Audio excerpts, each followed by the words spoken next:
bagi tahu apa dekat mak aku? Bagi tahu apa? Kau saja nak porak-perandakan keluarga aku kan?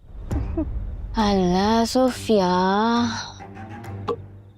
Aku ni cuma nak tolong kau je. Aku cuma bagi tahu benda yang kau susah sangat nak bagi tahu. Kau tak payah nak masuk campurlah hal aku dengan keluarga aku. Kau lupa ke? Sofia, kita kena keluarga. Apa jadi hal kau akan jadi hal aku juga. Kau memang tak gunalah, Alina. Tak guna. Janganlah cakap macam tu. Bukankah kau yang nak? Kau yang pilih nak jadi keluarga aku.